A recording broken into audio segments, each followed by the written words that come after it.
Hello! It's been a very strange week. Very strange. Very tense. I haven't been able to get onto the internet very much because my brother's a bit hostile towards the internet and he thinks it's very sad if I'm on it for more than about 1 second a day. So I was trying to sort stuff out and do things that are helpful to my future and stuff, and the future of the world. Well, possibly not the future of the world, but you know what I mean. Whatever. Maybe it's not as important as I think it is, but it's still stuff that needs to be done. Anyway, my brother, very bad. No, you can't do that. Oh, you're so sad. Then he makes me get off the internet so he can play on his Xbox through the internet. I think we've more or less got the whole thing sorted now for the Upstaged experience. Get it done and dusted. Probably got a lot to say about that coming up. It was an interesting experiment.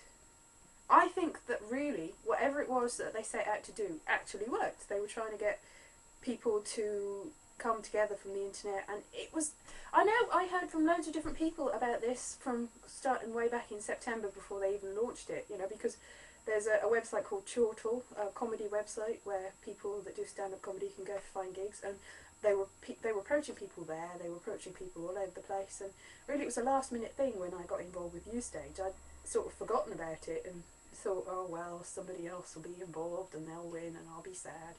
That's what usually happens, you lose the opportunity and everything. But then I was approached, so I said yes, of course I said yes. And we worked really hard to get that, considering especially that we only just met and there were so many different talents meshed together. And I will not accept that we had no talent, because I think there were so many different talents, all different sorts of talents. I will also not accept that it was unfair that we weren't any specific one thing, because on the website, it's gone now. They've destroyed the website now. But on the website, it said if you've got any sort of untraditional... Were they not looking for just singing and dancing? It specifically said that. They were looking for people to just create an event or just do things that you don't normally see on TV. And also 6 hours is a long time to be doing it. So to do as many things as you can. And that's what we tried to do, is we tried to organise it. So we did many different things. And I really don't think that they were highlighted in the highlights. The BBC Three programme, just, it seemed to be, it was only towards, my mum recorded on digital, she'll get rid of them, as is legal or whatever. She recorded some of the BBC Three shows as they were going along, and as they went along they got more and more hostile towards us, and I don't understand why.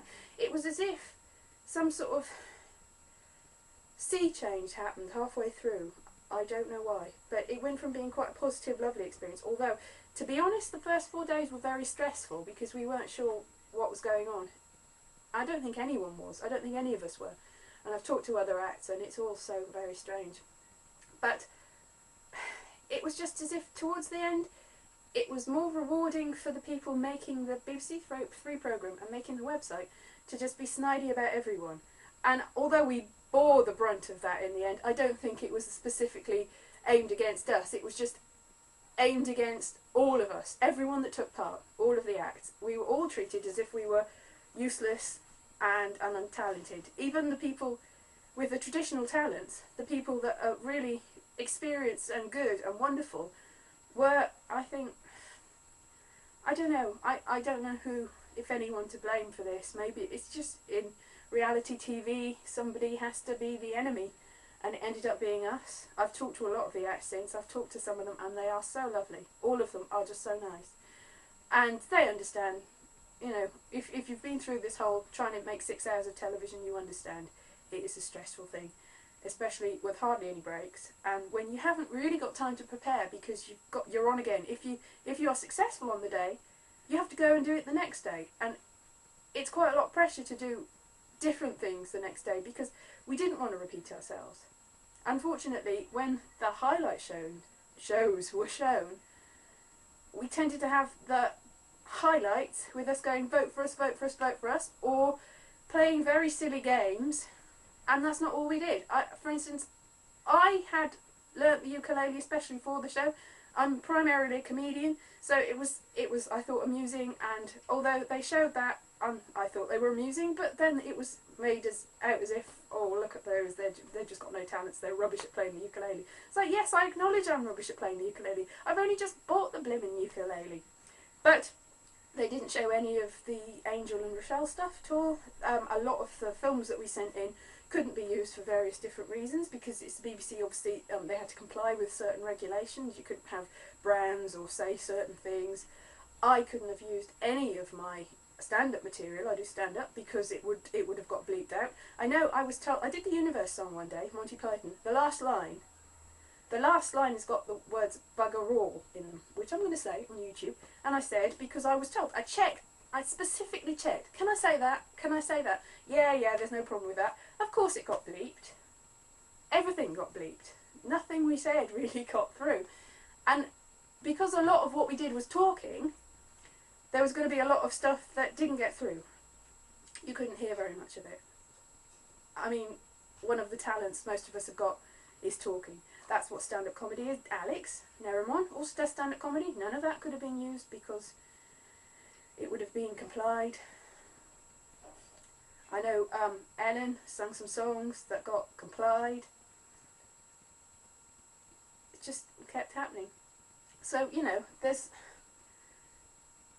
A comedian can spend 10, 20 years getting 20 minutes of material. If they've done a couple of Edinburgh shows, maybe if they're like really experienced and they've done a lot, without repeating material, maybe 2 or 3 hours, maybe. But that's after a long time. A long time. Now, I've only been doing stand-up comedy 2.5 years. Most of the people in New Stage have only been doing stuff for about 2 years. If you're a musician, you can spend forever getting an album's worth of material.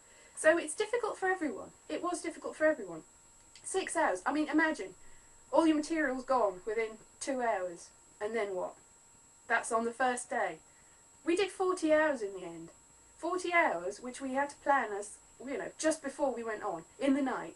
You know, starting at 10:30, we had to go to the studio and really weren't left at any time. Then go on, do the show, get off the show, being herded around again, do some rehearsal for the evening show, finish at about midnight, go back to the hotel and do the planning then, or in the morning before we start all over again. So, you know, you can imagine, not so easy.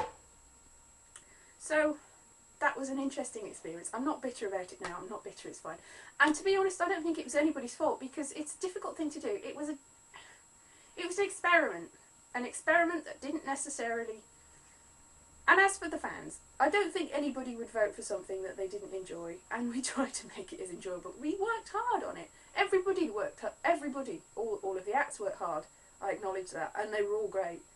And I don't think we deserve any more than anybody else deserves. But in the end, one of the things that it specifically said is try and get people to vote for you, so we did, so we won. But I don't think anybody would have voted unless they wanted to. You can't force people to vote. I thought we were entertaining. I do. Oh, this is just going off on a tangent. On a tangent. Oh, and I'm still feeling a little bit... Anyway, I'm going to put this up. It was a great experience, all told, and I met some wonderful people. And I got some experience of being in front of the camera, although I haven't got, because nobody really recorded the 6-hour shows and none of it was really shown in the evening, I haven't really got any footage to show for it, can't get hold of it. But if anybody has got any footage at all, please contact me, of the daytime shows, specifically with me, well, especially with Angel and Rochelle, or any of the songs I sang, Common People. I really would like that. And the last day specifically, and the 28th, which is the semi-final. If anybody's got anything from those days, I would be so grateful, because I want to make some sort of show reel, make the best of this. It's difficult to know what to do now, where to go, but it'll be cool. I think all in all, it was good. Yeah, like I said, met new people. The production team they were so wonderful, and I met all the other acts, and even though there was, I think there was some sort of simmering resentment, like a story that we were all like brr at each other, but I think, you know, I've contacted some of them since and explained the situation, and if you're a reasonable person you will understand, because if you've done that experience, you've done that 6 hours, you know the pressures that were put on you. You know, to be honest. And Don 1977, he's just started YouTube. Just gone. Don77. DONSE 70. 7 70. 70 is spelt out. See, I'm losing my mind. Don77. Got a YouTube account. Please subscribe. Serpy J, who's Chris Cohen, please subscribe. Terry the Odd Job Man, please subscribe. The Moot, please subscribe. Dizzy Dulcimer, please subscribe. I'll just put all the little things. And anyone else who's got a YouTube account, please subscribe to them, because they are all fantastic people. We were up against other people too. I'm not sure whether Barry the Badger Trap's got one. I'm not sure who hasn't got YouTube account. But to be honest, I think Don77's just got one, because we told him to. But we told him to. We're so forceful. But I think most of the other people already have them. So please subscribe to all these people. They are fantastic people and they deserve all the best. Karavik Sisters, who unfortunately... Oh no, yeah, the problem with the Karavik Sisters in the last week is there was a bluegrass festival on their heat, which is really unfortunate. It's like, if the Manchester Gathering had been on the Saturday, then we would have suffered. Unfortunately, the Karavik Sisters had the same sort of problem with their fan base.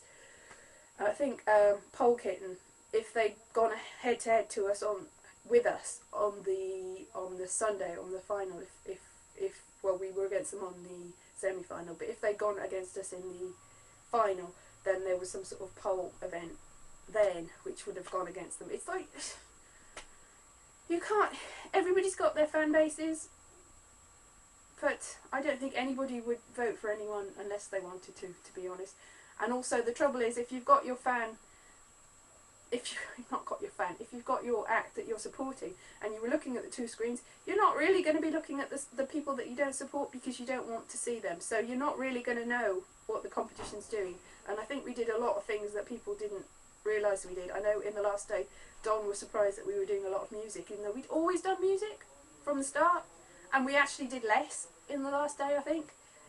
But there you are. We did what we could.